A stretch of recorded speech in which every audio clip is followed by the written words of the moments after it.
C'est souvent Elisabeth qui pousse la chansonnette aux 9 rue de Buc. Elle vit, tout comme 7 autres personnes, en colocation. Une coloc un peu particulière. Tous sont atteints de la maladie d'Alzheimer. Je pense que mes enfants m'ont joué un sale tour le jour où ils m'ont amené ici, parce que je préfère être chez moi, honnêtement.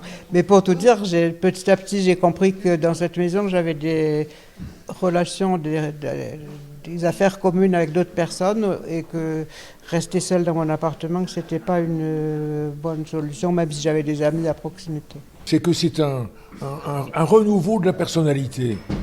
Et je le sais d'autant plus, si vous voulez, que j'ai créé, moi, des résidences médicalisées. Ici, ce n'est pas une résidence médicalisée, c'est une résidence tout court. Ces personnes âgées profitent d'un concept particulier, nommé la Maison des Sages, et fondé par l'ISA, l'immobilier solidaire et associatif. Ouverte en mars dernier aux Loges en Josas, c'est la 2e maison du genre dans les Yvelines.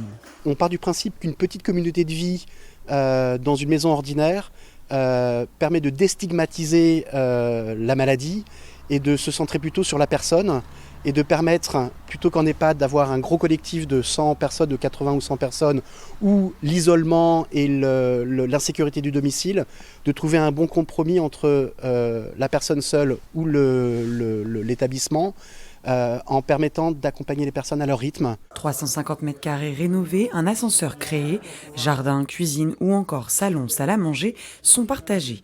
Mais les chambres, elles, sont complètement individualisées pour un coût entre 2 500 et 3 500 €.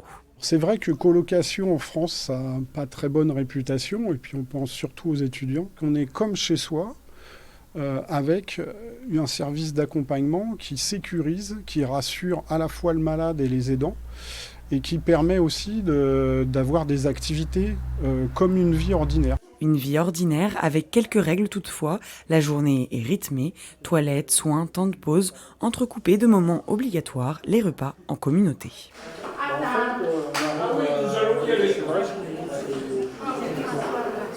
C'est pas parce qu'on est vieux qu'on doit attendre de mourir en fait.